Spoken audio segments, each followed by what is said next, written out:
worth land cars in Vijayawada.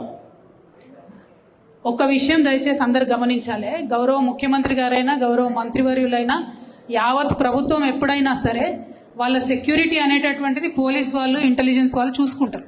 ఎవరు కూడా మాకు ఇన్ని కార్లు కావాలి ఇంత సెక్యూరిటీ ఉండాలని ప్రజాప్రతినిధులు కోరరు. సెక్యూరిటీ వాళ్ళు ఇంటెలిజెన్స్ వాళ్ళు చూసి సజెస్ట్ చేస్తారు. అదేవిధంగా సజెస్ట్ చేసినటువంటి వాళ్ళు కాన్వాయ్ని ఎట్లా బిల్డ్ చేయాలి ఎక్కడ బిల్డ్ చేయాలి అనేటటువంటి అంశాన్ని సీక్రెట్ గానే ఉంచుతారు ఎప్పుడైనా కూడా. ఎందుకంటే థ్రెట్ ఉంటుందనే సెక్యూరిటీ ఉంటుంది. సో ఆటోమేటిక్ గా ఎక్కడో వాళ్ళు పెట్టి దానికి కావాల్సినటువంటి ఫెసిలిటీస్ అన్ని కూడా క్రియేట్ చేసినట్టున్నారు. అవసరమైనప్పుడు తెచ్చి వాడతారు. అవన్నీ మనకు కూడా చెప్పారు కదా, సీఎం గారికి కూడా చెప్పకుండా చాలా ఇంటెలిజెన్స్ వాళ్ళు చేసేటివి ఉంటాయి.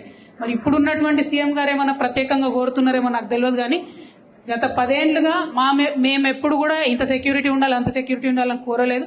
ఇంటెలిజెన్స్ వాళ్ళు పోలీస్ వాళ్ళు ఇట్లా సెక్యూరిటీ ఇది ఫెసిలిటీ అంటారు, వాళ్ళు చేస్తారు. దానికి తగ్గ బడ్జెట్ వాళ్ళకు ఉంటుంది.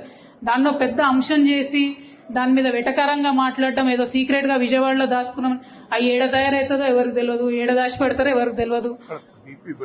ఎగ్జాక్ట్లీ బీపీ ఆడ తయారవుతుంది. అదే అంటున్నా కదా, మనకి ఏం తెలుసు పడే. పోలీసు వాళ్ళు ఇంటెలిజెన్స్ వాళ్ళు చేస్తారు జనరల్ గా. దాన్ని పెద్ద ఇష్యూ చేసి అదేదో దాచుకున్నాం అన్నట్టుగా గౌరవ ముఖ్యమంత్రి గారు మాట్లాడడం నిజంగా వారి గౌరవాన్ని తగ్గిస్తుంది తప్పితే ఇంకొక అంశం కాదు. Ultimately protocol of any CM is decided by the security wing and intelligence and the police. There is no role of politicians in that. It was decided like that. It is unfortunate that the current CM thinks so, but it is not the case.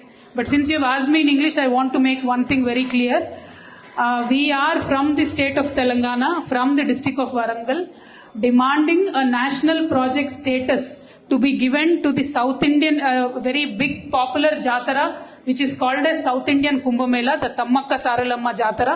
This is the highest conglomerate of tribal population of this country. This has to be respected. We earnestly request Honorable Prime Minister Garu to give the status of national festival to this Jatara, this tribal Jatara from Telangana. We have given number of representations to Honorable Prime Minister Garu earlier. So we really wish and pray that he will take it up immediately. Thank you. Jai Telangana.